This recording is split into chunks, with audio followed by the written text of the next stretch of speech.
¿Cómo están? Bienvenidos a Pulso Regional en un especial, con un escenario algo distinto porque hoy tenemos más candidatos de los habituales.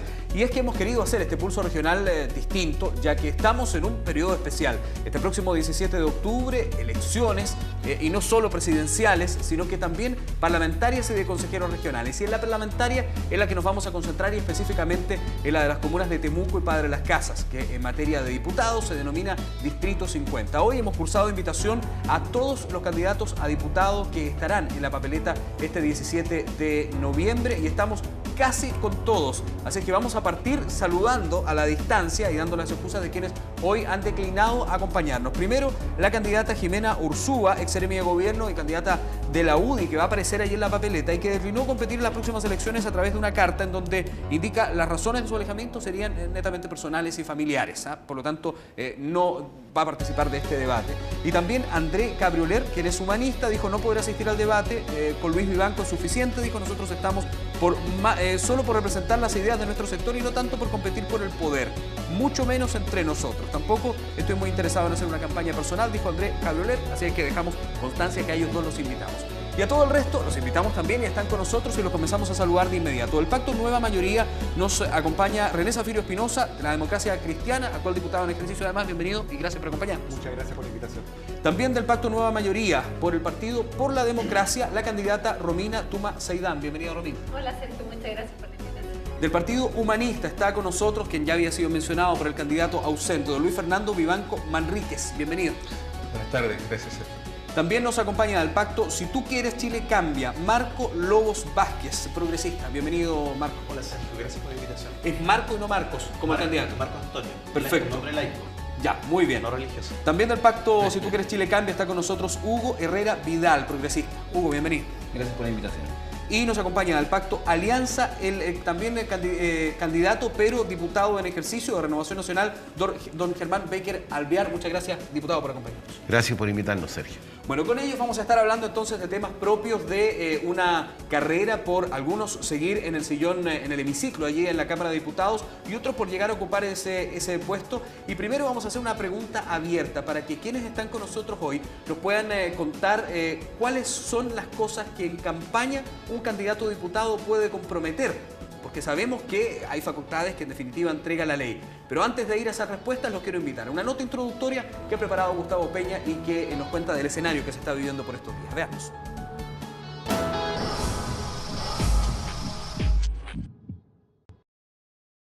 El río Cautín es el que separa a las comunas de Temuco y Padre Las Casas. Ambas comprenden el distrito 50 de nuestro país, mientras la capital de la Araucanía alcanza una superficie de 464 kilómetros cuadrados. Su vecina comuna de Padre Las Casas tiene una superficie de 400 kilómetros cuadrados. Según datos proporcionados por el INE, en ellas habitan un total aproximado de 339.664 personas que el próximo 17 de noviembre tendrán que elegir por 8 candidatos que postulan a la Cámara Baja. El déficit hídrico en verano y la mala calidad del aire en invierno son temas recurrentes para estas dos comunas. Si bien en materia de empleo las cifras han mejorado, continuamos estando en los últimos lugares a nivel nacional. Hoy la relación con algunas comunidades del mundo indígena no es de las mejores. ¿Cómo abordar las demandas de reivindicación territorial y los hechos de violencia producidos en algunas comunas de nuestra región son temas ineludibles? Temas locales, temas regionales y temas nacionales son los que estaremos abordando hoy. Estos 8 candidatos apuestan por su voto y usted podrá escuchar sus propuestas hoy en Pulso Regional.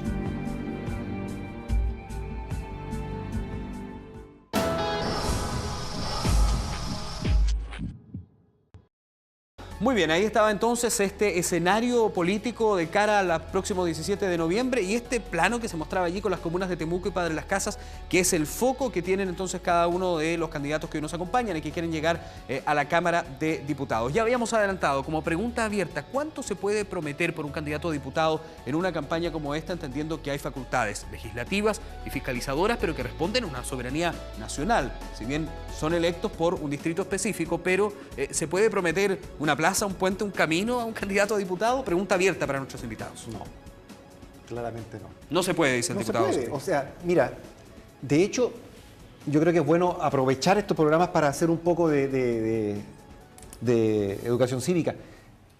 Hay una distorsión que se produce desde comienzo de los 90, desde el retorno a la democracia. Los parlamentarios en general empiezan a ofrecer puentes, como en el antiguo chiste de Condorito: mire, llega el candidato a un sector y vamos a construir un puente, pero no hay río, bueno, le vamos a hacer el río, pues.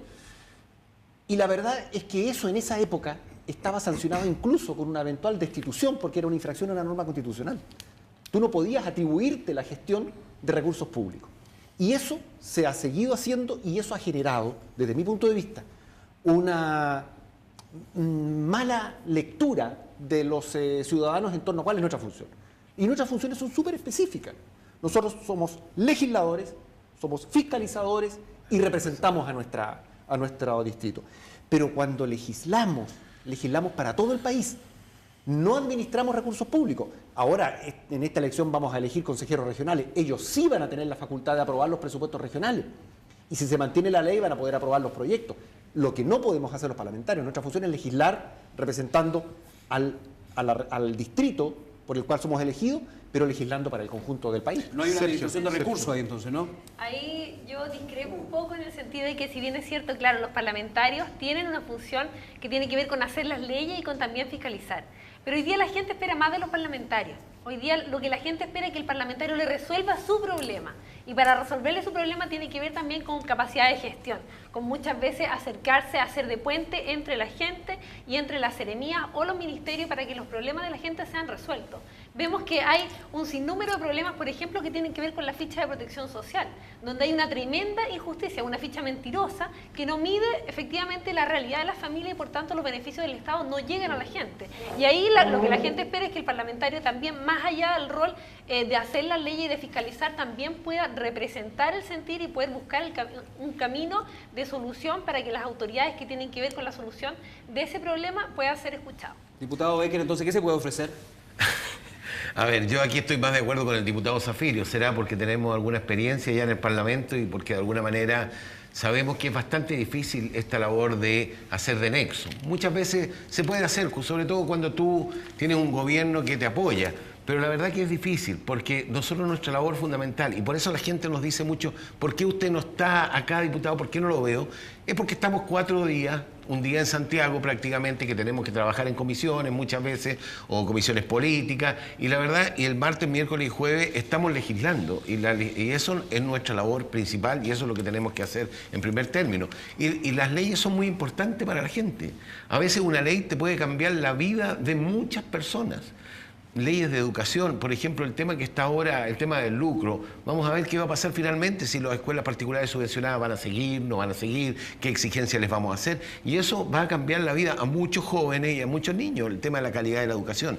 Y quiero hacer un alcance a lo que dijo Romina, porque el tema de la ficha, que ella la calificó de nefasta, que era terrible, la ficha de protección social, yo quiero recordarte, Romina, y con cariño, esa ficha la hizo el gobierno de la Bachelet. Antes había la ficha CAS, y toda la gente sabe que la ficha de protección social se hizo en el gobierno de la expresidenta Bachelet, y que quedó mala, estamos todos de acuerdo, y la estamos cambiando ahora. Y se está cambiando por una ficha que creemos que va a ser más justa, porque va a tomar en cuenta todos los aspectos de las personas. Si una persona tiene a alguien enfermo, por ejemplo, tiene que comprar medicamentos, también se va a tomar en cuenta ese egreso. No solamente los ingresos, como tomaba la ficha de protección social que hizo el gobierno anterior, sino que también los ingresos que tiene obligatoriamente esa familia. Yo dije que este gobierno también modificó los puntajes de la ficha y han subido significativamente en comparación con el periodo anterior. No hemos cambiado los puntajes salen directamente de un tema técnico, no se ha cambiado. La ficha es la que se hizo y es la que usó este gobierno.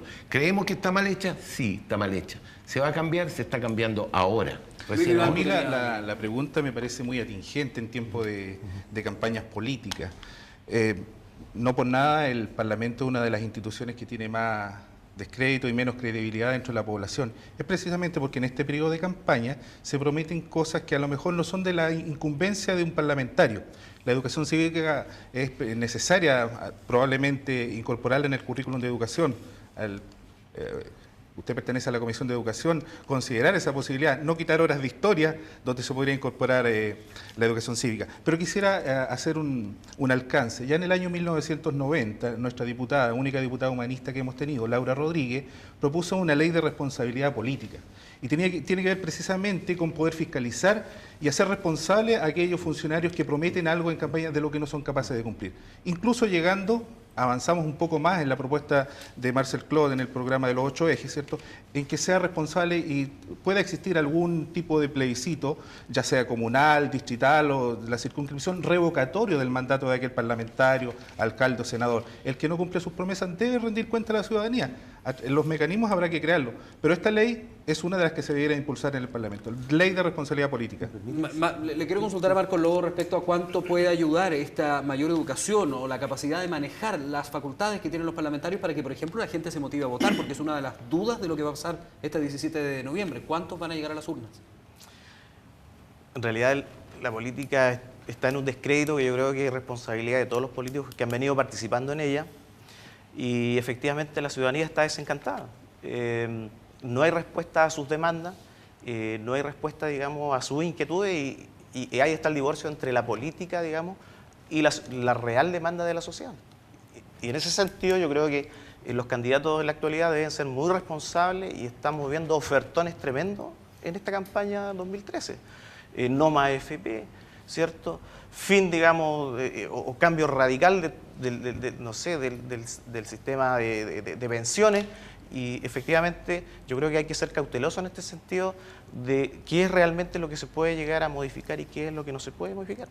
Hugo Herreras, ¿estos ofertones pueden llegar a ser ley cuando los ofrece un candidato a diputado?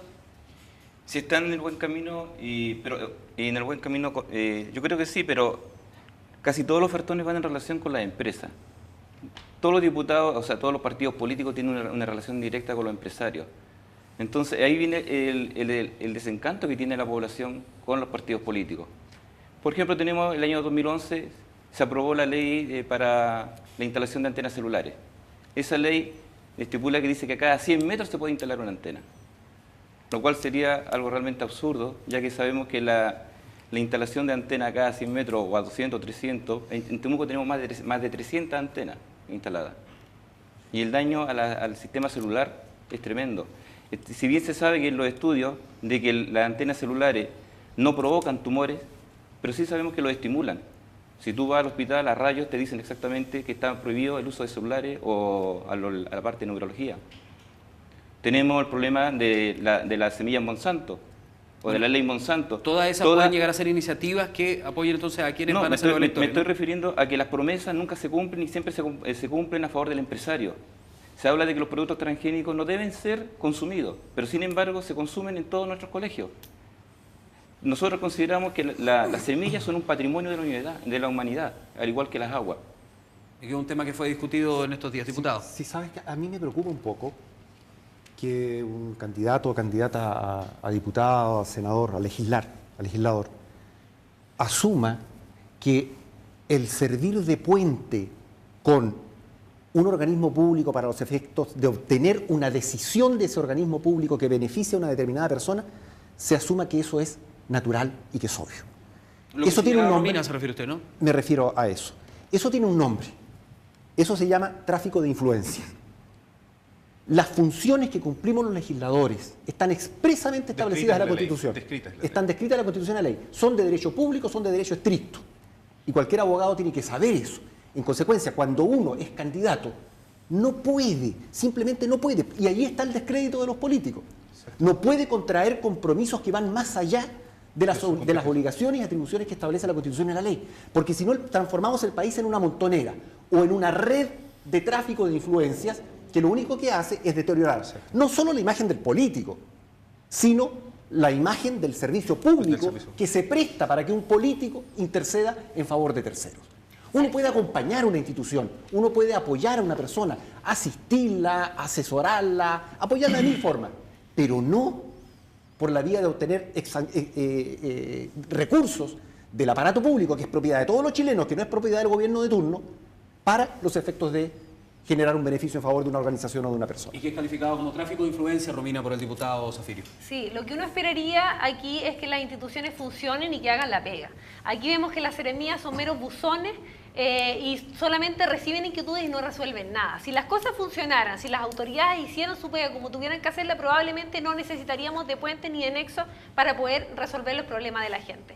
Yo soy candidata a diputada y estoy disponible para cumplir mi rol legislativo y fiscalizador, pero también para hacer de puente y acompañar a cada una de las familias, a cada una de las organizaciones que requieran una solución independiente de quién sea el responsable, para junto a ellos luchar por la mejora de condiciones de vida. Y a mí me gustaría también que entráramos en este debate más de fondo respecto de las propuestas que nosotros hacemos. Aquí Marcos dice que hay algunos candidatos que dicen no más AFP. Yo soy una candidata que dice no más AFP y yo tengo claro que yo sola no puedo terminar con la AFP, pero yo sí, cuando la Presidenta de la República envía un proyecto de ley al Congreso para ver si se continúa o no se continúa con el sistema previsional que tenemos o se cambia por un sistema solidario, yo voy a estar ahí levantando mi mano para decir pongámosle término a la AFP y promovamos un sistema que tenga que ver con un sistema de administración de pensiones estatal, donde no solo cotice el trabajador, sino que también cotice el empleador y cotice el Estado también. Vamos a profundizar en esa propuesta, Romina. Diputado Becker. A ver, yo lamento nuevamente estar un poco en desacuerdo con Romina, porque cuando tú dices no más AFP, lo que entiende la gente es que tú les vas a mejorar las pensiones. Eso es lo que entiende la gente y yo entiendo que por eso lo pones en tus letreros. Pero la verdad que decir no más AFP es una falacia, porque al final de cuentas el sistema solidario ya falló en todo el mundo. Lo que sí se puede hacer es modificar, arreglar, hacer que el Estado subsidie al sistema de la AFP. Podemos incluso conversar de una AFP estatal para que exista competencia y para que funcione mejor el sistema. Pero de ahí a decir no más AFP, me parece que es un poquito arriesgado, porque la verdad que el único sistema que puede funcionar es cuando uno tiene un ahorro individual, que es la única forma que está funcionando en todo el mundo prácticamente. Y una cosa, yo creo que hay una forma así en que los parlamentarios podemos ayudar a lograr más recursos para la región, y es justamente en la ley de presupuesto. Ahí sí tenemos una manija, ahí es donde tenemos que pelear por lograr más recursos, por ejemplo, para el Fondo Nacional de Desarrollo Regional. Y yo creo que no lo hemos hecho tan mal los parlamentarios de la región en eso, porque el año 2010 eran alrededor de 26.000 millones los que llegaron a la región. Y en el gobierno del presidente Piñera, junto al intendente y a los parlamentarios de la región, logramos que llegaran más de 90.000 millones de pesos. Entiendo que son 98.000 millones que se están repartiendo en la región y que se han permitido pavimentar calles, hacer de estos estadios, hacer un CEFAM, hacer una serie de cosas. El mismo Liceo Pablo Neruda. 6 o 7 obras que están por inaugurarse en pleno periodo de campaña. Pero las obras se inauguran cuando tienen que inaugurarse, Lucho.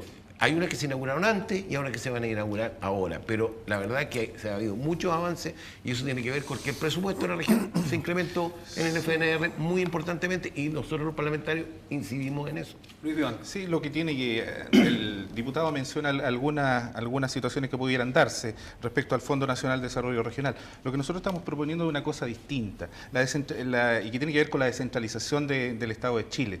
Va con la regionalización, fortalecer las regiones. ¿Cómo? Hoy día vamos a dar un primer paso. Los humanistas también tenemos candidatos a consejeros, Carlos Carter, Roger Ancamil. Es el primer paso de la descentralización. Nosotros también abogamos porque la primera autoridad regional, sea el presidente de este consejo o sea el intendente, sea elegido por voto directo. De ahí también asumir que el presupuesto o que maneje una región sea parte que se genere también en la región. Los impuestos que genera esta región por las distintas vías de recaudación, también un porcentaje importante debe quedar en esta región. No solo depender de ese Fondo Nacional de Distribución que a veces es poco equitativo y no se condice con la realidad de las regiones. Ahí hay una posibilidad de desarrollo más que interesante para la región y para las comunas. Pero la descentralización no solo tiene que ver con que Santiago abandone un poco su poder y su supremacía sobre las regiones, sino con que la ciudad cabecera de la región, en este caso Temuco, le dé también más autonomía a las demás comunas de la región. Hugo Herrera, por favor. A mí me gustaría tomar un punto, lo que dijo don René Zafirio, con respecto a que muchas veces los políticos agrupan o utilizan su posición para favorecer a algún grupo o a alguna persona en especial. En este caso me gustaría referirme a la candidata a presidenta Belén Matei. Ella hace poco hizo una denuncia contra el candidato Parisi, ¿verdad? Pienso que ahí se estaría justamente dando lo que nosotros estamos conversando acá. Porque si ella hubiera sido bien franca y hubiera sido una presidenta para todos los chilenos, hubiera llegado con una lista, pero donde indicaría todos los políticos que tienen un cargo público que han faltado a esa misma norma. ¿Cuántos políticos que tienen empresa han tenido conflicto con el trabajador donde se han llevado toda la recaudación que le han quitado para la AFP? Entonces, si hubiera llegado con una lista donde hubieran aparecido todos los políticos involucrados en ese tema, hubiera sido una candidata para todos los chilenos. Pero en este momento, solamente al llevar un solo nombre, que es el del señor Parisi, está diciendo que ella es la candidata de los masones, no de todos los chilenos. Muy bien, yo les quiero plantear un tema que sin duda es atingente en nuestra región, que lo comentaba también Gustavo Peña en la nota introductoria que veíamos, y que tiene que ver con para algunos conflicto o problemática mapuche, una realidad que se vive en la Araucanía y que ha estado muy en la palestra en los últimos días, una definición que parece tener que ver con el tema y que dice relación con el hecho de que se vinculen actos violentistas, y nos vamos a ir al más extremo que hemos vivido en la región, como fue el fallecimiento del matrimonio Lutzinger-Macay, y el calificarlo como hecho terrorista o no, y que eso daña además la solución que se busca para este llamado conflicto indígena. ¿Cuál es la visión de los candidatos? Pregunta abierta para ustedes. ¿Me permite? Sí, adelante, diputado Sofía. Mire, yo creo que aquí hay una polémica que es un poco... que no tiene mucho sentido, porque el requerimiento, la querella, que se llamaba en su minuto cuando existía el antiguo sistema procesal, la querella por infracción a la ley sobre conductas terroristas, da lo mismo si se invoca o no se invoca la ley sobre conductas terroristas, porque quien va a calificar en definitiva el hecho como un hecho terrorista o no es el tribunal, son los jueces. Entonces aquí estamos enfrascados como región y como país, y a uno lo llaman por los distintos medios. ¿Y usted qué opina, diputado, respecto a si se aplica o no se aplica la ley terrorista? Si eso no lo resuelve el querellante. Pero aunque no lo resuelva, ¿qué opina usted, diputado Zaffirin? Perdón, no lo resuelve el querellante, no lo resuelve el Ministerio Público, lo resuelve el juez al momento de dictar sus resoluciones. Mi opinión es que la ley antiterrorista constituye una afección manifiesta a los derechos humanos, porque no hay un procedimiento que permita el respeto absoluto a las garantías individuales respecto de las personas a quienes se les imputa la comisión de un hecho delictivo que pueda tener carácter terrorista. Además, la ley antiterrorista es engañosa. Yo fui abogado integrante de la Corte de Apelaciones de Temuco durante 4 años. Me tocó dictar sentencias. Y yo veía que cuando se invocaba la ley sobre conductas terroristas, cuando la sanción es tan elevada y los medios probatorios son tan frágiles, los jueces, lo que hacía yo en mi condición de abogado integrante, era exigir un estándar de prueba mucho más elevado. Porque para condenar a una persona a una pena elevadísima, obviamente que una prueba frágil no era suficiente. Eso entonces, es abstracto, diputado, en lo concreto, el caso Lutzinger-Macay, ¿es un hecho terrorista? Yo no lo puedo calificar, yo soy legislador, yo no puedo... ¿A quienes son electores le puede interesar qué es lo que piensa usted? No, sí, diputado. Es que yo no puedo entregar una opinión.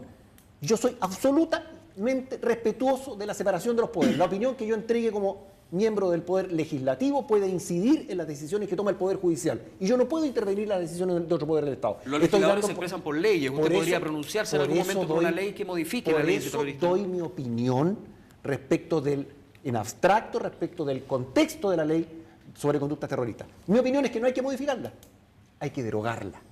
Porque en nuestra legislación penal común hay tipos delictivos que son lo suficientemente severos como para sancionar con penas muy altas, porque en Chile los delitos contra la propiedad están incluso más sancionados que los delitos contra las personas, los delitos de incendio, el hurto, el robo, en fin. Veamos otras opiniones, me interesa conocer la opinión de todos ustedes respecto a estos hechos. Sí, yo creo que el mal llamado conflicto mapuche no se resuelve con más aplicación de ley antiterrorista. La ley común es suficientemente severa para castigar aquellos hechos delictuales que se consideren que estuvieron errados. Pero yo creo que aquí hay que avanzar en las soluciones.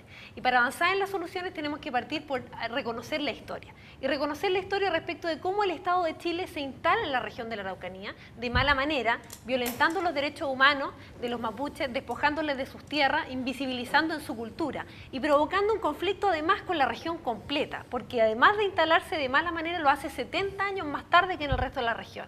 Es por eso que tenemos que avanzar en un plan de reparación, en un nuevo trato. Y el nuevo trato que tiene que ver primero con ver de qué manera el Estado Estado crea un instrumento que permita atender de manera permanente cada una de las necesidades del mundo mapuche, que tiene que ver principalmente con tema de camino, con tema de tierra, con tema de vivienda, con tema de luz, con tema de agua. Hay un Romina, déficit de agua y tremendo. los hechos que planteamos, ¿es terrorista? Y por otra parte también avanzar una agenda más política que tiene que ver con el reconocimiento constitucional de los pueblos originarios y que tiene que ver también con cómo creamos un consejo de pueblos originarios que permita negociar y dialogar con el Estado de tal manera de avanzar con participación respecto de los hechos y de los temas que a ellos les afectan. La ley antiterrorista no resuelve el tema, yo creo que con la ley común el caso es concreto, suficiente. asesinato del matrimonio de Lutzinger-Macay, ¿es un hecho terrorista?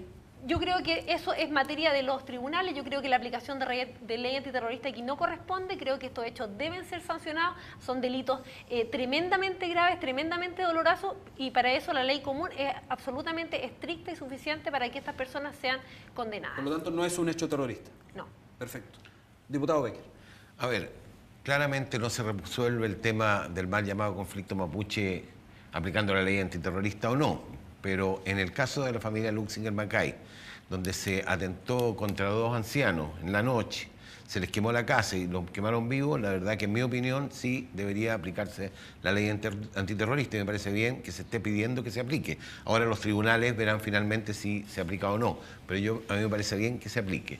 Ahora, obviamente al pueblo mapuche tenemos que trabajar con ellos, hay una deuda con el pueblo mapuche, yo estoy por el reconocimiento constitucional del pueblo mapuche, y también estoy porque hay que apoyarlo en toda su progreso, digamos, tenemos que apoyarlo con maquinaria, al entregarle tierra, no solamente dejarlos botados, como ha pasado muchas veces, que se le entregan gran cantidad de tierra, sin embargo, finalmente no pueden hacerlas producir y siguen en la misma situación de pobreza. Entonces, la verdad que hay mucho que hacer con el pueblo mapuche, pero en el caso específico que tú decías, yo sí estoy a favor de la aplicación de la ley antiterrorista. Más allá de lo que decía el diputado Zafirio, que la ley puede tener penas muy altas y que finalmente no se apliquen, bueno, es un tema que lo verá el tribunal, pero yo estoy a favor de eso. Diputado Zafirio, si me permite hacer el recorrido para puntualizar. Hugo, por favor. Le quiero hacer una consulta. Si en estos momentos Pinochet estuviera vivo, ¿usted le aplicaría la ley antiterrorista por todos los asesinatos, por todas las personas que degollaron y por todos los detenidos desaparecidos que hoy se encuentran en la nación? Yo creo que Pinochet no está vivo, afortunadamente ya falleció. ¿Pero le aplicaría la ley antiterrorista? Se le ha aplicado leyes muy extremas a muchos militares. De hecho, tenemos el tema de la cárcel, ¿no es cierto?, que recién se sacaron a 10 militares de la cárcel. Y la verdad es que yo no tengo los antecedentes suficientes para ver si le aplicaría. Además, yo no soy quien para aplicar una ley antiterrorista. Yo solamente pido, en el caso de dos ancianos que fueron quemados, que se les aplique la ley antiterrorista. Hugo Herrero, en beneficio del tiempo para hacer la ronda. ¿Hecho antiterrorista o no el matrimonio Lutzinger-Macay y su muerte en medio de un incendio en su casa? Si a ti te quitaran tu casa, te despojaran de ella, y tú quisieras Hugo, no soy yo el candidato, me interesa saber su opinión respecto a si es hecho terrorista o no. Si tú quisieras recuperar tu casa, ¿es un hecho antiterrorista que tú quieras recuperar tu casa? No. Yo no me voy a pronunciar, sin duda que tengo una opinión al respecto, muy clara, pero me gustaría saber, Hugo, si usted considera en la muerte del matrimonio Lutzinger-Macay un hecho terrorista. Eso está inserto en una reivindicación de tierra, por lo tanto, ¿no sería terrorista? No. Perfecto, Hugo, muchas gracias. Don Luis Vivanco, ¿hecho terrorista o no la muerte del matrimonio Lutzinger-Macay? O sea, que se puede Puede ser popular, puede ser impopular, depende del sector que escuche la opinión que uno vierte aquí. Lo que hay que hacer es serio y reconocer que aquí sí hay un conflicto, hay de larga data, de siglos de nuestra historia, con el pueblo originario de esta zona, que es el pueblo mapuche. También junto con el asesinato, muerte del matrimonio Lutzinger-Macay, hay que recordar que también aquí hay mapuches que han muerto. Está el caso Catrileo, está el caso de Mendoza-Collío, en que los tribunales en ambos casos deberán actuar e investigar y sancionar a quienes corresponda. Nosotros como humanistas no somos partidarios de la violencia y rechazamos absolutamente la aplicación de la ley antiterrorista. Es más, comparto con el diputado Zafirio en orden a derogar esta ley. No corresponde que a ningún grupo, no solamente los mapuches, sino hay otros grupos que son discriminados dentro de nuestra sociedad, se les persiga y se les considere terrorista y se aplique una ley que a todas luces no va a aplicarla, no va a llevar a buen puerto la resolución de este sería conflicto. hecho terrorista entonces, Luis. Vamos con Marco Lobos. La ley lo califica. Bueno, en realidad No nosotros. hay responsabilidad fundamental de nuestro sistema político, de nuestro Estado Nacional, respecto de no generar los espacios. En este minuto no hay representantes del pueblo mapuche en este debate que perfectamente los partidos políticos pudiesen haber abierto los espacios para ellos, no se ha hecho. No están en el Parlamento.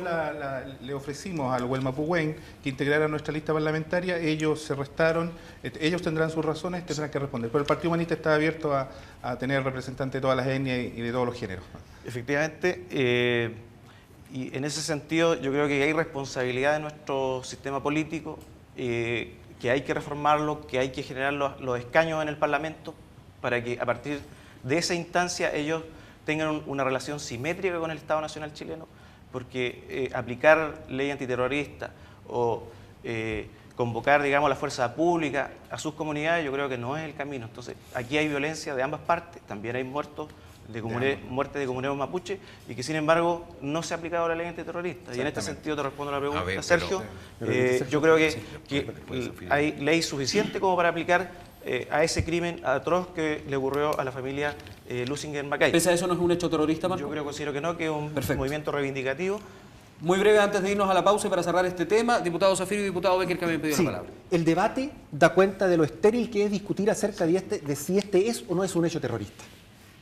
Y es evidente, no tiene ningún sentido discutirlo si nosotros no somos los que lo vamos a evaluar, porque lo que se quiere hacer creer es que si no se aplica la ley sobre conductas terroristas en un caso en particular, ese hecho va a quedar impune, y eso no es así. Hay legislación común suficientemente rigurosa como para sancionar este hecho aberrante, horroroso, que significó la muerte del matrimonio Lusinger. Y tanto es así, perdónenme, pero tanto es así, que invocándose la ley sobre conductas terroristas, todavía no se puede avanzar 1 milímetro en el proceso para identificar a los autores. Tan ineficiente como eso es la ley sobre conductas terroristas. Bueno, nosotros como medio de comunicación entendemos que el diputado Zafirio que puede ser estéril para resolver el caso, que se va a resolver en tribunales, sin duda que lo es aquí, pero como medio de comunicación creemos que no es estéril, que los electores que van a decidir por uno de ustedes para que los representen en el Parlamento sí sepan cuál es su opinión respecto a ese tema, y por eso lo hemos querido plantear. Antes de los comerciales, diputado Becker. No, yo lamento también la muerte de los comuneros mapuches, pero hay que diferenciar las cosas. Los comuneros mapuches murieron en situación de enfrentamiento, probablemente en desventaja, probablemente muy mal. A mí me parece que es una desgracia lo que pasó, y yo lamento eso, pero no es lo mismo que quemar a 2 personas vivas en su casa. Eso hay que diferenciarlo bastante bien, y yo creo que no podemos hacer analogías.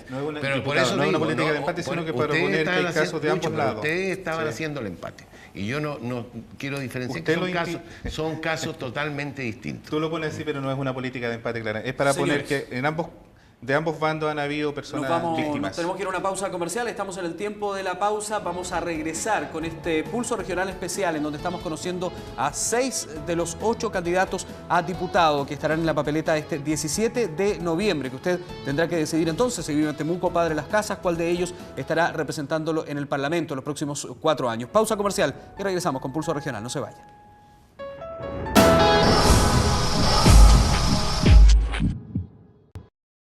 Ya estamos de regreso, es Pulso Regional por Universidad Autónoma de Chile de Televisión. En este especial de Pulso Regional en que estamos en debate con 6 de los 8 candidatos que estarán en la papeleta del Distrito 50, comunas de Temuco y Padre Las Casas, en la elección del próximo 17 de noviembre. Están con nosotros el diputado en ejercicio y candidato a la reelección, Germán Becker, también el diputado en ejercicio y candidato a la reelección, René Zafirio, los candidatos Hugo Herrera, Marco Lobos, Luis Fernando Vivanco y Romina Tuma.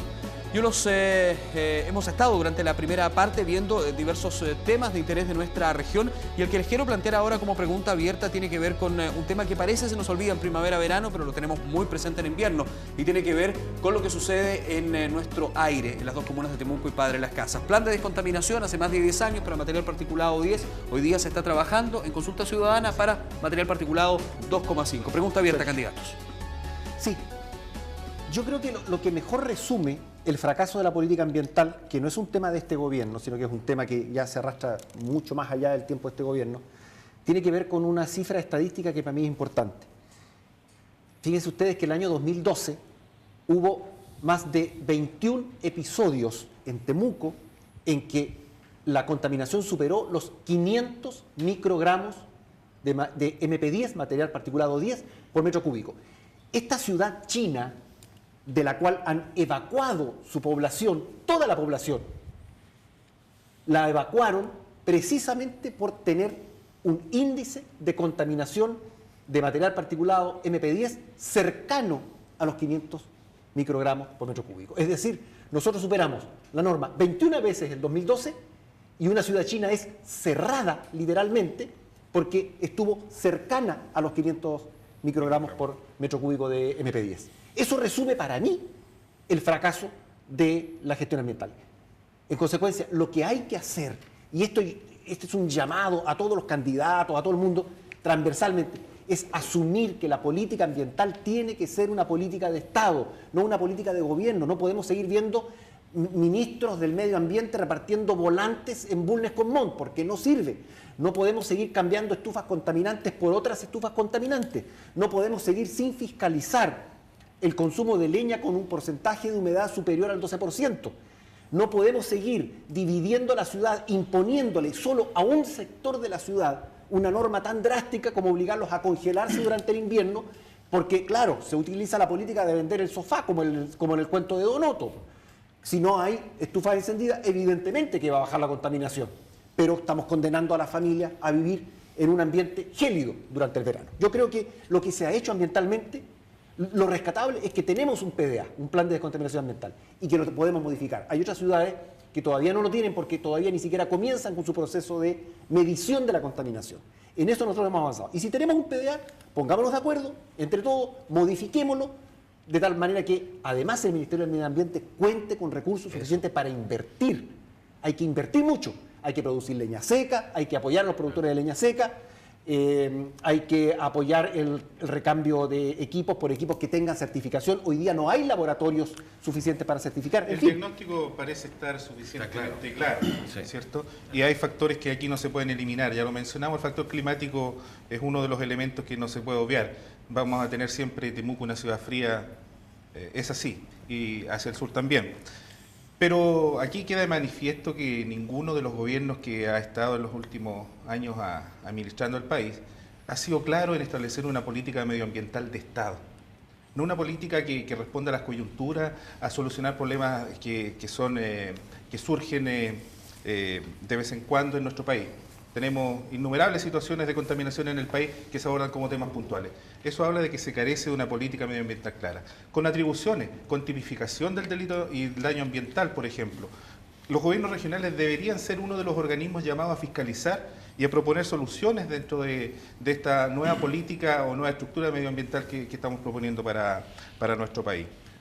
Las medidas parecen ser también claras. Mejorar la tecnología en el uso eficiente de energías renovables, por ejemplo. Hay gas, hay otras tecnologías que pudieran usarse en la región, pero aquí al Estado le cae un rol importante, que es subsidiar. Temuco es una ciudad pobre, no todos pueden acceder a una tecnología más eficiente por su alto costo. El Estado debe asumir su rol de subsidiar a quienes no lo puedan tener y prepararse con tiempo para esto. Para eso se requieren recursos, ¿no? La ley de presupuesto parece ser clave. Claramente, mira, el plan de descontaminación ambiental que se hizo acá nunca contempló los recursos, porque automáticamente deberíamos haber dicho, mira, para implementar este plan de descontaminación ambiental necesitamos una cantidad importante de recursos que nunca han estado. Entonces ha sido muy difícil avanzar en los temas. Yo, a pesar de la mala noticia que acaba de decir el diputado Zafirio, yo creo que hay una buena noticia por lo menos, que el 2010 era peor que ahora, es como mal de muchos, pero la verdad es que el 2010 marcó el pic de contaminación y hay muchas ciudades de Chile que están sufriendo lo mismo, por lo tanto debería ser el Estado central el que se hiciera cargo de este tema. Acá hay una habitualidad, la gente está acostumbrada a calentarse con leña y la consigue la leña donde sus amigos, en cualquier lado, gente del campo que les trae leña, y la verdad que eso es muy difícil de erradicarlo. Y si lo queremos erradicar tenemos que subsidiar porque no hay otro combustible más barato que la leña. Y por eso el Estado tiene que echarse la mano al bolsillo. Y una cosa que yo quería decir, que me parece muy importante, el plan de aislación térmica que se está haciendo a las casas. Actualmente se hicieron ya 10.000 casas en Temuco que se aislaron térmicamente y gastan prácticamente la mitad de combustible y por lo mismo contaminan la mitad. Pero obviamente aquí se requieren recursos para poder implementar cualquier plan, ya sea parafina, como decías tú la otra vez, subsidiar la parafina, subsidiar el gas a través del GNL, pellets, estufas a pellets, pero con pellets subsidiados, porque la gente no tiene los recursos y va a seguir usando leña si es que no le damos una posibilidad de tener combustible más barato. Una de las propuestas que yo manejo es de lo que yo le decía, comprar estufas Toyotomi. ¿Por qué Toyotomi? Porque son las que cumplen los estándares a nivel internacional. Tiene que ser la estufa Toyotomi de tiro balanceado. Eso significa que la estufa Toyotomi expulsa los químicos, producto de la combustión, y al mismo tiempo con otro cañón ingresa oxígeno para no quemar el oxígeno de la casa. Por lo tanto, un mínimo de contaminación que se produce al interior del hogar. Si se compraran unidades para abastecer toda la ciudad de Temuco, no se produciría la discriminación que se refería a don René Zafirio, que solamente al sector más acomodado, sino que todo Temuco podría dejar de consumir leña desde las 5 o 6 de la tarde en adelante. Y sería una solución a corto plazo. ¿Y por qué es importante eso? Porque más o menos el costo serían 10 millones de dólares. Pero ¿cuál es lo más importante? Que ahora último salió un estudio donde el 20% de las personas que tienen cáncer se debe a la contaminación. Entonces, ya no se trata tan solo de contaminar, estamos teniendo estadísticas claras de que si el 20% de las personas que tienen cáncer se debe a producto de la contaminación ambiental, tenemos que tomar soluciones rápidas. Y no estar pensando en beneficiar al monopolio de la leña o la mafia de la leña, como se conoce en los barrios. Le va a llegar una de la estufa de regalo de la marca por la promoción que le hizo.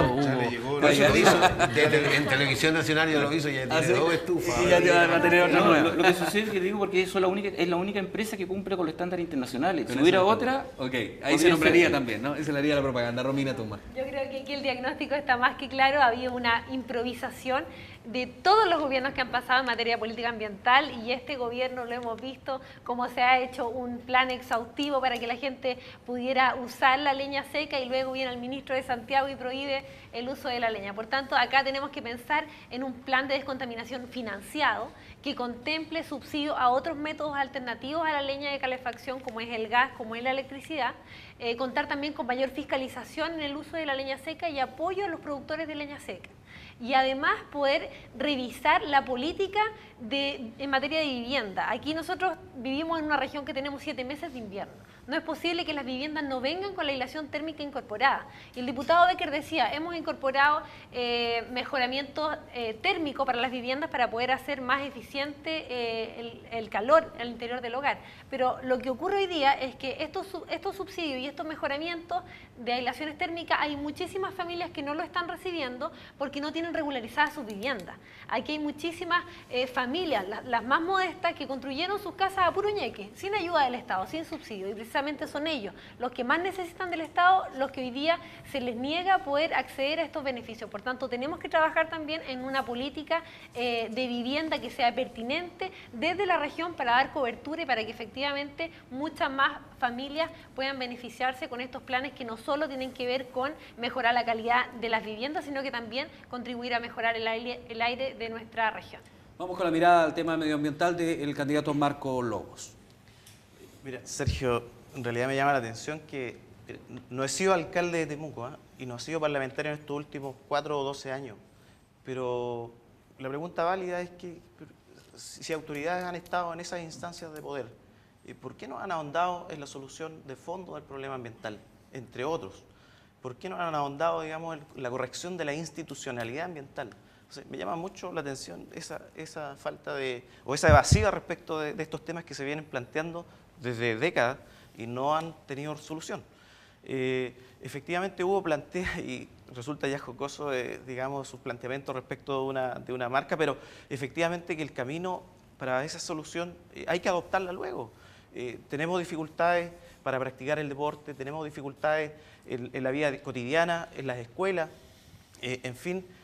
La contaminación es un tema pero profundamente dramático en nuestra región. Ustedes pueden ir a los consultorios, pueden ir al hospital, digamos, colapsados por una situación de congestión respiratoria, etcétera, etcétera.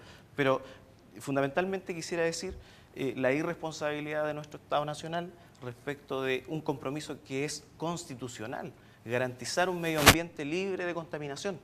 Entonces, efectivamente, hay que realizar correcciones de fondo de la institucionalidad para poder avanzar en estas materias y con todo aquello que se ha estado presentando aquí respecto de los presupuestos para financiar estos planes de descontaminación.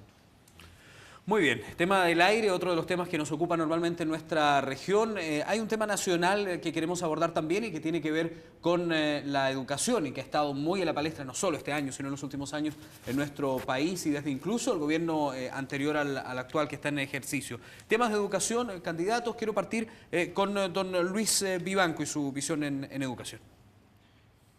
Una de las reformas estructurales que ya también es un consenso nacional a partir del movimiento de los pingüinos el año 2006, en que se visibiliza todo lo que está ocurriendo en educación. El Estado de una vez por todas debe hacerse cargo de educación pública, de calidad y gratuita en sus diversos niveles. Con sorpresa nos revisaba algunas cifras. En Temuco hace 10 años, el año 2003, la matrícula en el sector público era de 27.000 alumnos. Hoy día es poco más de 15.000, menos de 16.000. Ha bajado en 10.000 alumnos. ¿Por qué? Hay que preguntarse por qué. La respuesta es, a mi entender, bastante simple. El Estado se ha desentendido de su rol esencial, que es educar a la población. Si nosotros queremos tener mejores niveles de equidad y de igualdad en los diversos estratos de la sociedad, en las diversas actividades, hay que invertir en educación. Las cifras que hoy día se invierten en educación son muy bajas en este Estado. Se requiere una profunda reforma financiera, una reforma de impuestos, ¿cierto? Una reforma tributaria para inyectar recursos necesarios para mejorar esto. Educación pública y gratuita es lo que estamos proponiendo en los distintos niveles. Muy bien, Marco Lobo, su posición respecto a los temas de educación gratuita o no. La OCDE señalaba que no era conveniente las apreciaciones que hizo hace algunos días. Nosotros creemos que la educación es un derecho fundamental y debe garantizarlo el Estado. Se debe descentralizar la educación, desmunicipalizarla.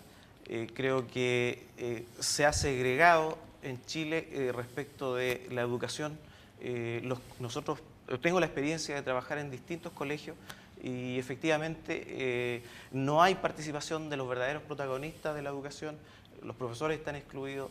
Los sostenedores, por una parte, digamos, están interesados en ahondar e incrementar el lucro, y yo creo que efectivamente se ha errado el camino en este sentido de que la educación no es un bien de consumo, por lo tanto debe ser corregido, no es un negocio la educación y debe ser garantizado a todos los sectores de la sociedad en igualdad de condiciones para poder superar estas brechas que tenemos de desigualdad que son profundas. Yo creo que efectivamente la educación podría venir a corregir esta brecha que te menciono.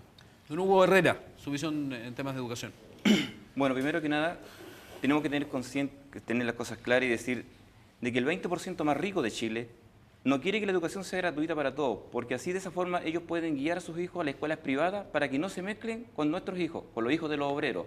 De esa forma mantienen ellos el estatus. En segundo lugar, creo que todos sabemos de que para la dictadura militar se sacó cívica de los colegios. Hoy en día prácticamente nadie sabe de cívica y por lo tanto los empresarios y los políticos se burlan de la gente y de la ignorancia del pueblo.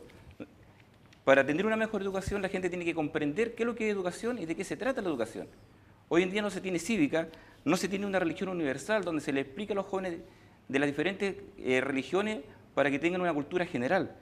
Tampoco se le explica sobre la salud y alimentación. Hoy día nosotros tenemos que la física, o sea, la medicina cuántica o medicina del futuro que se llama, maneja los temas sobre la importancia del pH en la sangre. Tú le preguntas a un niño qué es lo que es el pH en la sangre y no tiene absolutamente nada de idea. E incluso yo creo que muchos de ustedes quizás tampoco lo tengan. Pero el pH en la sangre hoy en día es fundamental. Toda persona que lo que maneja la medicina hoy en día es de que todas las enfermedades vienen de una acidez de la sangre y todo proviene de una mala alimentación. Si nosotros no aprendemos a alimentar bien, y eso se enseña en los colegios desde la cuna, desde la infancia, en la escuela básica, media y universitaria, vamos a poder resolver todos los problemas de salud y educación. Pero eso no lo quiere la gente, los políticos no lo quieren. ¿Por qué? Porque pierden poder. No quieren empoderar a la gente en conocimiento. Modificar el currículum propuesto entonces de don Hugo Herrera. Romina Tuma. Sí, mira, respecto al tema de la educación súper atingente al momento, además que estamos viviendo, hoy día estuve reunida con los padres y apoderados de dos escuelas que el municipio de Temuco anunció que cerraría, la escuela Villa Alegre, la escuela José Miguel Carrera Santa Rosa, y eso tiene que ver, el fundamento que da la municipalidad de Temuco es que no es rentable, que gastan demasiados recursos por mantener estas escuelas. Y eso tiene que ver con el modelo de cómo concebimos la educación.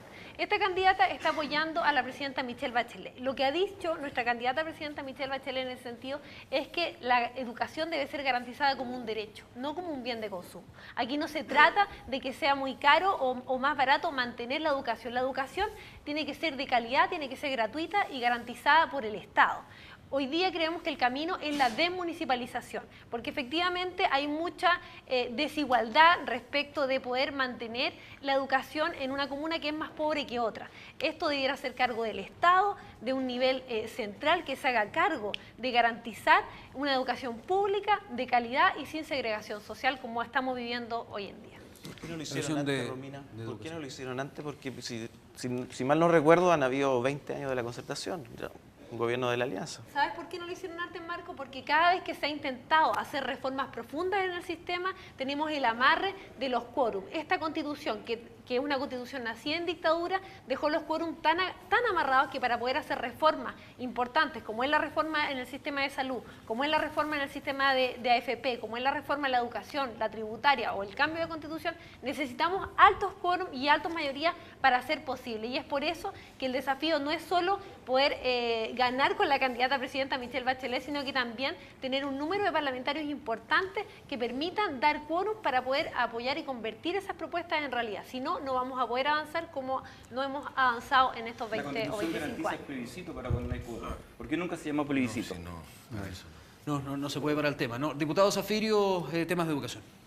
Bueno, yo creo que el gran logro de los estudiantes, que es un logro que no tiene precedentes en la historia de Chile, es haber instalado en la mesa de discusión la necesidad urgente de hacer una reforma educacional profunda.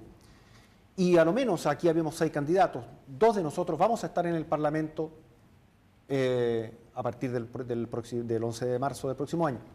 Vamos a tener la responsabilidad de resolver acerca de esa reforma educacional. Entonces, más que entrar a discutir ahora respecto de las características más finas de la reforma educacional, yo creo que hay que sentar principios. El primer principio es la equidad. Y si a mí me preguntan, por ejemplo, ¿educación gratuita? Sí. ¿Educación gratuita para todos? Sí. ¿Eso incluye a los hijos de las familias ricas? Sí. ¿En todos los niveles? En todos los niveles, sí. ¿Sabes por qué? Porque eso tiene que ir amarrado a otra cosa, que es la reforma tributaria. Yo estoy disponible para votar favorablemente un proyecto de ley que le dé educación gratuita a las familias de mayores ingresos, siempre que eso signifique que esas familias de mayores ingresos, los dueños de las grandes empresas, los dueños del capital, los dueños de la industria en Chile, empiecen a pagar impuestos. Porque esos impuestos van a permitir no solo financiar la educación de esos grupos familiares, sino la de miles de jóvenes de escasos recursos que no tienen acceso a la educación en sus distintos niveles hoy día. Entonces, un importante rol del Estado en materia de calidad, control, acreditación en todos los niveles y una educación gratuita, de calidad para todos, pero tenemos que definir qué entendemos por educación de calidad, porque estamos definiendo cuál es el vehículo, pero no estamos definiendo quiénes son los pasajeros. De tal forma que hay una discusión pendiente en el país en que tenemos que llegar a un consenso necesario para poder definir o saber a lo menos que cuando hablamos de educación de calidad, saber a qué nos estamos refiriendo. Pero hay un principio a mí que por lo menos que desde mi punto de vista es intransable, que es el principio de la equidad. Y la equidad se logra con gratuidad para todos. Y esa equidad también tiene que traducirse en una distribución de los tributos de modo justo y equitativo y que quienes tienen más ingresos paguen más impuestos. Y con eso se financia entonces la educación. Diputado Germán Becker, su visión en materia de educación. A ver, yo claramente no estoy de acuerdo con que los más ricos no paguen la educación superior. Y yo no lo ligo al aumento de impuestos, yo creo que son cosas totalmente distintas. El tema del impuesto lo veremos en su propio mérito, si es que hay que aumentarlo, y el tema de los costos de la educación superior hay que analizarlos también en su propio mérito. Yo quiero hacerme cargo rápidamente, sí, de un par de temas, porque aquí Romina en algún momento habló de los colegios que estaban cerrando aquí en Temuco. No es un tema solo de recursos, lo que pasa es que el municipio tiene recursos para una serie de cosas. Tiene recursos para educación, tiene recursos para salud, para una multiplicidad de acciones que debe desarrollar. Y en ese sentido, el municipio de Temuco está transfiriendo 1.000 millones actualmente de educación, que es deficitaria de educación. Hay colegios que no tienen alumnos, tienen 150 alumnos y a 3 cuadras hay un colegio que tiene mejor calidad de educación que tiene mejor infraestructura y está a 3 o 4 cuadras de ese colegio. O sea, es absurdo seguir con ese colegio.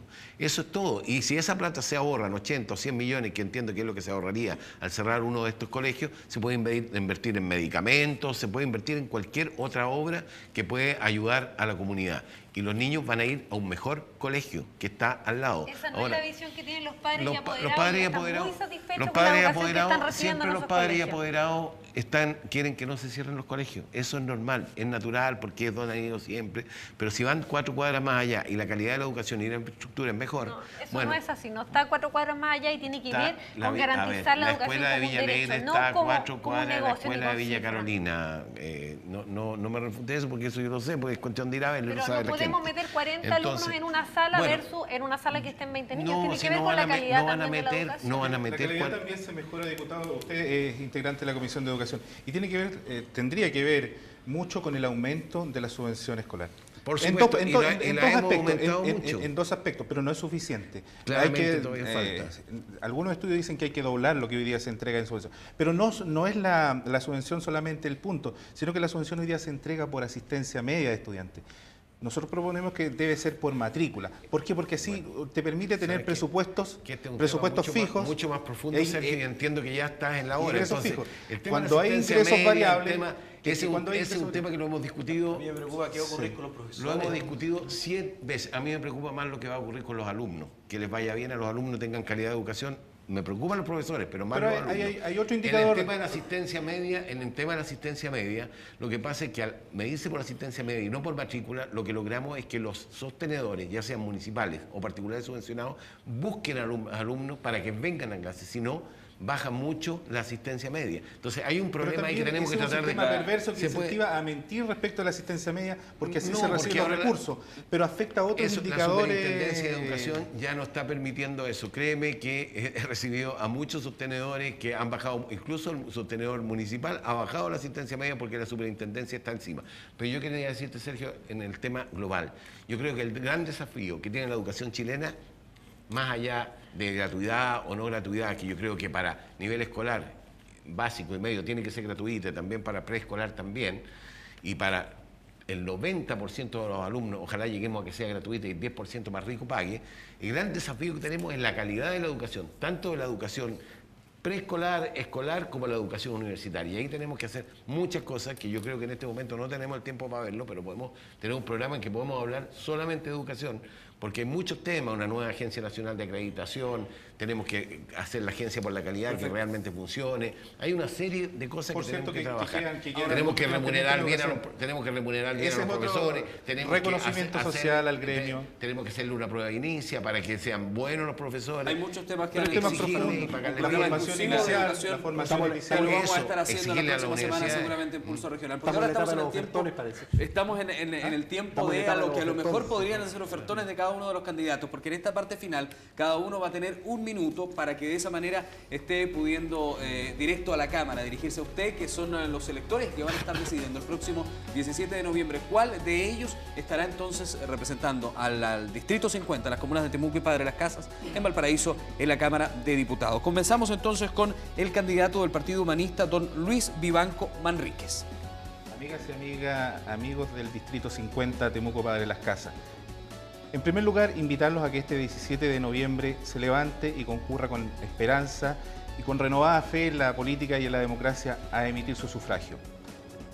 El movimiento Toda la Moneda está proponiendo un completo programa de gobierno para llevar adelante las transformaciones que este país requiere.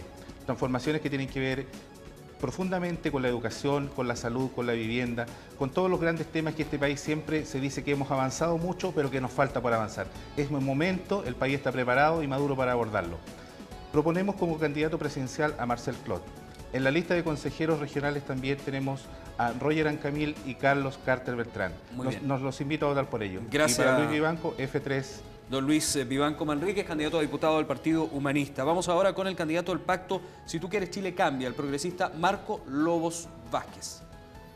Estimados vecinos de Temuco y Padre Las Casas, los quiero invitar para que este 17 de noviembre se levanten, vayan a votar y que encarecidamente les solicito no vote por los mismos candidatos de siempre, que ya conocemos cuáles son sus planteamientos, cuáles han sido sus debilidades, por lo tanto, confíe en candidatos que no están con el duopolio político, que no están con las castas, con las familias que se han instalado en el poder, y que definitivamente en estas elecciones del 2013 sean históricas, donde avancen los humanistas o los progresistas y aquellos candidatos que van a abrir los caminos para la transformación de nuestro distrito y de nuestro Chile.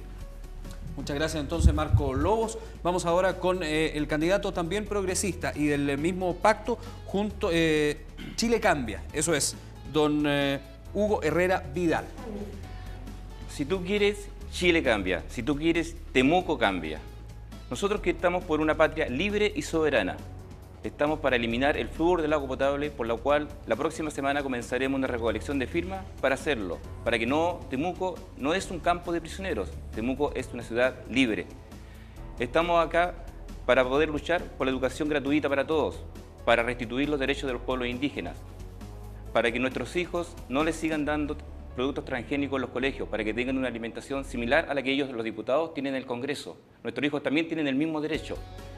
Vote por Hugo Herrera, vote por 6, no lo defraudaré. Muy bien, muchas gracias entonces, Hugo. Vamos ahora con la candidata de la Pacto Nueva Mayoría por el Partido por la Democracia, Romina Tuma. Gracias, Sergio. Bueno, mi nombre es Romina Tuma, yo tengo 29 años, soy abogada. Vengo de una familia de servidores públicos, mi historia familiar ha estado marcada por valores como la solidaridad y es por eso que he tomado el desafío y la determinación de ser candidata a diputada y ser candidata a diputada para poder defender con fuerza las reformas que nuestra futura presidenta Michelle Bachelet está impulsando, que tienen que ver con cambiar el sistema de pensiones, que tiene que ver con garantizar la educación y la salud como un derecho, que tiene que ver con cambiar la Constitución y todo eso. Voy a estar fuertemente respaldándolo, pero también defendiendo con fuerza y energía los intereses que son propios de nuestra región. Nuestra región es distinta a todas las regiones y tenemos también que velar porque estos temas puedan ser solucionados desde lo local hacia Santiago.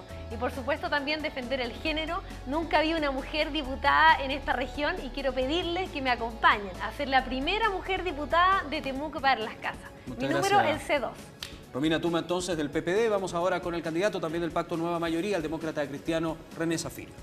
Sí, yo quiero lamentar que el análisis de la temática indígena en este programa se haya circunscrito a la aplicación o no de la ley antiterrorista y nadie se haya acordado que el presidente de la República contrajo con todos los parlamentarios de nuestra región 3 compromisos. Enviar un proyecto de ley de la ley Araucanía, un segundo proyecto de ley que crea el Consejo de Pueblos Indígenas y un tercer proyecto de ley que regula la consulta del convenio 169 de la Organización Internacional del Trabajo. Ninguno de esos compromisos se contrajo. Esa es una forma de no dar cumplimiento ni avanzar para pacificar el ánimo y mejorar los niveles de productividad y de calidad de vida en la Araucanía. Yo, en consecuencia, quiero contraer con ustedes el compromiso de que estas obligaciones que se autoimpuso el actual presidente de la República van a ser realidad bajo el liderazgo de la presidencia de Michelle Bachelet. Y mi esfuerzo va a estar orientado a eso como una forma de lograr más inversión, más progreso y más trabajo en nuestra región. Muchas gracias al diputado René Zafirio, entonces, con de la Democracia Cristiana. Y cerramos con las palabras del actual diputado y candidato a la reelección de Renovación Nacional por la Alianza por Chile, Germán Becker. Bueno, a mis amigas y amigos de Temuco y Padre de las Casas, quiero en primer lugar agradecerles el gran apoyo recibido durante estos años en que hemos sido diputados y particularmente durante esta campaña. Decirles que queremos seguir trabajando, se ha avanzado mucho, pero queremos seguir trabajando porque hay muchos temas, seguridad ciudadana, en temas de la contaminación, por ejemplo, en temas de salud, en educación, hay mucho por hacer y desde el Congreso podremos aportar al país y a la región. Decirles que con el alcalde Juan Eduardo Delgado y con Miguel Becker hemos trabajado juntos y estamos formando un equipo para seguir progresando, para seguir haciendo obras para nuestras ciudades. Y contarles que esta es la primera vez que se eligen los consejeros regionales, así que gracias a un proyecto del presidente Piñera, esta vez los ciudadanos van a elegir los consejeros regionales. Yo tengo 4 candidatos, Diego Benavente, Evelyn Mora, José Zamora y el exgobernador Miguel Mellado, que me apoyan a mí y estamos trabajando juntos para que ellos lleguen al Consejo Regional y entre todos tener recursos, más recursos para la región. Muy bien, diputado, muchas gracias también por estas palabras, y a cada uno de los diputados. Se portaron muy bien, a todos estuvieron dentro del minuto de tiempo que tenían en esta parte final de este especial de Pulso Regional, en que hemos querido conocer, lo decíamos al inicio, invitamos a la totalidad de los candidatos que van a estar en la papeleta de este 17 de noviembre. 2 de ellos declinaron estar y todos los demás han estado aquí presentes dando a conocer sus visiones respecto a diversos temas. Sin duda quedan muchos otros que tratar, pero hemos querido en una hora tratar de tener presentes los más importantes. Muchas gracias a todos ustedes, Marco, Romina, Germán, muchas gracias por acompañarnos, los mismos a Luis, a Hugo, René Zafirio, muchas gracias también por haber estado con nosotros. Como siempre, ustedes, gracias por su sintonía y nos encontramos la próxima semana en un nuevo Pulso Regional, espacio para el análisis y el debate. Nos vemos.